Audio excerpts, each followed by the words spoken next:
जब भाई बहन एक दूसरे के साथ हंसी मजाक करते हैं, बातचीत करते हैं, हंसी मजाक करते करते जो भाई रहता है अपनी बहन को कुछ ऐसी वीडियो दिखाता है। अब बहन जैसे उस वीडियो को देखती है वही भाई अपनी बहन के साथ कुछ ऐसा काम कर जाता है। जब आप लोग पूरी कहानी सुनेंगे तो आप लोग सोच में पड़ जाएंगे। आप लोग यही कहेंगे कि आज के समाज में विश्वास करे तो किस पर करे। तो दोस्तों आप लोग इस घटना को जानने के लिए वीडियो को पूरा देखिएगा। उम्मीद करते हो आप सब अच्छे होंगे। आज आप लोग के बीच में एक ऐसी घटना लेकर आए हैं जो कि सच्ची घटना पर आधारित है। आज की जो सच्ची घटना है उत्तर प्रदेश बरेली जिले की है। यहीं पर एक हंसता खेलता परिवार रहता है। दरअसल परिवार के नाम बदले हुए हैं। दिव्येंद्र का परिवार, जो दिव्येंद्र थे वो अपने परिवार के साथ काफी खुशहाल जिंदगी जीने लगती है। इनकी जो जिंदगी रहती है ठीक ठाक से चल रही थी, समय बीतने लगते हैं। दिव्येंद्र की शादी के लगभग 8 साल बीत जाते हैं। तभी जो पत्नी रहती है वह प्रेग्नेंट हो जाती है। अब इसके बारे में जैसे ही दिव्येंद्र को पता चलता है तो जो दिव्येंद्र रहते हैं वह काफी खुश रहते हैं, अपनी पत्नी की अच्छी तरीके से देखभाल करने लगते हैं। 9 महीने बाद जो पत्नी रहती है वह एक सुंदर बेटी को जन्म देती। जैसे ही बेटी घर में जन्म लेती तो जो माता पिता थे वह काफी खुश होते हैं। वह यही सोचते हैं कि हमारे घर बेटी नहीं बल्कि लक्ष्मी आई हुई है। बेटी की खुशी में गांव में मिठाइयाँ बंटवाते हैं, डीजे बजवाते हैं और अपनी बेटी की बहुत अच्छी तरीके से परवरिश करने लगते हैं। धीरे धीरे बेटी बड़ी होने लगती है। अब बेटे को जैसे ही 5 साल होती है तो जो माता पिता रहते हैं वो अच्छे स्कूल एडमिशन करवाते थे। बेटी पढ़ने के लिए जाती, पढ़ने लिखने ठीक ठाक रहती है। धीरे धीरे ऐसे ही समय बीतने लगते हैं। जो पति रहते हैं वह सुबह ही खाना पीना खाकर अपने काम पर चले जाते। जो पत्नी रहती घर रहकर घर का सारा काम काज करती और ऐसे ही इन लोगों की जिंदगी चल रही थी। ये घटना 29 जनवरी सन 2025 की है। उस समय बेटी को लगभग 9 साल रहती है। अब जो पिता रहते हैं सुबह सुबह खाना पीना खाकर अपनी ड्यूटी चले जाते हैं। इधर जो पत्नी रहती है वह घर के काम काज करने लगती है। इधर जो बेटी रहती है वह सोचती है कि जो हमारी माँ है काम में व्यस्त है। इसलिए जो बेटी रहती है वह सोचती है क्यों न अपनी सहेलियों के पास जाए, उनके साथ खेलें। अब जो बेटी रहती है वह घर से बाहर जाती है और अपनी सहेलियों के साथ खेलने लगती है। अब खेलते खेलते दोपहर हो जाता है। इधर जो माँ रहती है वह परेशान हो जाती है कि आखिर हमारी जो बेटी है कहाँ चली गई। कई घंटे बीत गए, बेटी कहीं दिखाई नहीं दे रही। तो जो माँ रहती है वो परेशान होकर अपनी बेटी को इधर ढूंढने लगते हैं। अब ढूंढते ढूंढते बेटी की सहेलियों के पास जाते हैं, पूछते हैं कि हमारी बेटी कहाँ गई। तो जो सहेलियाँ रहती है वो बताते हैं कि वो तो 2 घंटे पहले ही यहाँ से चली गई। और जो माँ रहती परेशान हो जाती, घर भी नहीं नहीं गई तो आखिर कहाँ गई। अब जो माँ रहती है आस पास के जो घर रहते हैं सभी से पूछताछ करते हैं, पूरे गांव में पूछताछ करते हैं, लेकिन बेटी का कुछ पता नहीं चलता है। और जो माँ रहती परेशान हो जाती है, अपने रिश्तेदारों के यहाँ फोन करके पूछते हैं कि क्या हमारी बेटी वहाँ पर गई है। तो जो रिश्तेदार थे सभी यही कहते हैं कि यहाँ पर नहीं आई है। अब माँ बेहद परेशान, अब यही सोचते हैं कि धीरे धीरे शाम हो रहा, जो हमारे पति हैं अब तो घर वापस आ जाएंगे और बेटी के बारे में पूछताछ करेंगे तो हम क्या जवाब देंगे। और जो पत्नी है वह परेशान हो जाती है। अब धीरे धीरे शाम हो जाता है तो जो पति रहते हैं वह घर जो काम से जैसे ही घर पहुंचते हैं और अपनी बेटी के बारे में पूछताछ करते हैं कि आखिर बेटी कहाँ चली गई। तो जो पत्नी रहती है वह रो रो कर सारी बात बताती है कि जो बेटी है वह सुबह से कहीं दिखाई नहीं दे रही। बेटी को हमने बहुत ढूंढा लेकिन बेटी को कहीं कुछ पता नहीं चला। अब जो पति पत्नी रहते हैं फिर से अपनी बेटी को ढूंढने लगते हैं। पूरा गांव में ढूंढते हैं, जो आसपास के गांव रहते हैं ढूंढते हैं।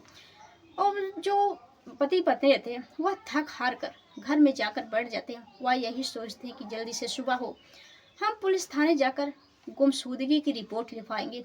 और जो पति पत्नी रहते हैं ये सब सोच रहे थे, तभी किसी के दरवाजे खटखटाने की आवाज आती है। तो जो पत्नी रहती है वह जैसे ही दरवाजे पर पहुंचती है, जैसे ही दरवाजा खोलती है देखती है कि जो बेटी है वह सामने खड़ी हुई है, लेकिन जो बेटी रहती है वह खून से लथपथ रहती है। अब ये सब चीजें देखकर माँ बाप के पैरों तले जमीन खिसक जाती है कि आखिर हमारी बेटी के साथ क्या हुआ है, कहीं हमारी बेटी के साथ जो है एक्सीडेंट तो नहीं हुआ है। अब माँ बाप के तरह तरह के सवाल उठने लगते हैं। अब देखते हैं कि जो बेटे की तबीयत रहती है वह बिगड़ने लगती है। तभी जो माँ बाप रहते हैं वह तुरंत आनंद फानंद में अपनी बेटी को लेकर नजदीक के हॉस्पिटल पहुंचते हैं। अब जो डॉक्टर जैसे ही बेटी के हाल को देखते हैं वह समझ जाते हैं कि बेटी के साथ कुछ ना कुछ तो घटना घटी है, बेटी के साथ कुछ ना कुछ तो हुआ है। अब जैसे ही चेकअप करते हैं तो देखते हैं कि उसके जो पूरे जो लहगी रहती है वह खून से लथपथ रहती है। अब जो डॉक्टर थे वह समझ जाते हैं कि बेटी के साथ दरिंदगी की गई है। अब जो पुलिस वाले हैं यानी जो माता पिता रहते हैं वह तुरंत अपनी बेटी को लेकर नज़दीकी पुलिस थाने जाते हैं। पुलिस थाने जाकर पुलिस वालों से सारी बात बताते हैं। अब पुलिस वाले जैसे बात सुनते हैं, अब उस हॉस्पिटल पहुंचते हैं। इधर जो बेटी रहती है वह बेहोशी हालत में रहती है। अब उसके होश आने की इंतजार करने लगते हैं। अब बेटी के जैसे ही होश आती है तो वही बेटी रो रो कर एक ऐसी सच्चाई बताती है। वो बताती है कि माँ, जब पिताजी काम पर चले गए और आप कामों में व्यस्त हो, इसलिए मैंने सोचा क्यों ना हम अपनी सहेलियों के साथ जो है खेलने के लिए जाएं। अब जैसे ही बाहर जाते हैं, तभी जो पड़ोस के भैया हैं प्रदीप सिंह, वह मुझे देखते हैं और मेरे पास आकर बैठ जाते हैं। वह कहते हैं कि क्या तुम कार्टून देखोगी? तो जो लड़की रहती है वह कहती है हाँ, क्योंकि बच्चे अक्सर कार्टून बहुत ज़्यादा देखते हैं। इसी तरह से वह बच्ची भी कहती है कि हाँ, मुझे देखना है, क्योंकि अक्सर जो भैया रहता है वो आता जाता है। अब जो उसकी बातों में आ जाती है, आने के बाद अब जो प्रदीप सिंह रहता है वह कहता है कि मेरे घर पर चलो। अब जो लड़की रहती है कुछ समझ नहीं पाती और उसके पीछे पीछे उसके घर जाती है। उसके घर पर उस समय कोई मौजूद नहीं रहता है। अब जो भाई रहता है पहले तो कार्टून दिखाता है, अपनी बातों में उसको फंसाता है। अब बहन जैसे ही फंसती है, अब वही भाई अपनी बहन को कुछ गंदी गंदी वीडियो दिखाता है। अब बहन जैसे सब देखती है, उसको सब कुछ समझ में आता है कि ये गंदी वीडियो है, इसलिए वो मना करती है मुझे यहाँ से जाने दो। लेकिन वही भाई अपनी बहन को नहीं छोड़ता है और उसके साथ वह दरिंदगी करता है। अब जो बहन रहती है, अब उसकी जब ज़रूरतें पूरी हो जाती है, अब जो भाई रहता है वहाँ से छोड़कर अपने कमरे में बहन को उसी हाल में छोड़कर वहाँ से फरार हो जाता है। वह यही सोचता किसी ने देखा नहीं, किसी को मालूम नहीं होगा, इसलिए वह वहाँ से भाग जाता है और कहीं जो है बाहर जाने की फिराक में रहता है। इधर जो बच्ची रहती किसी तरह से दर्द से कहारती हुई, वह जैसे ही घर पहुँचती है और माँ बाप से जो है सारी बात बताती। अब जो माँ बाप रहते हैं पुलिस वाले जैसे बात सुनते हैं, अब उस व्यक्ति को ढूंढने की कोशिश करने लगते हैं। अब जैसे ही घर पहुँचते हैं तो देखते हैं कि जो प्रदीप सिंह रहता है वह घर से फरार, घर पर कोई मौजूद नहीं। अब जो पुलिस वाले रहते हैं अब प्रदीप को ढूंढने लगते हैं। तभी जो प्रदीप रहता है वह बस स्टैंड पे पकड़ा जाता है।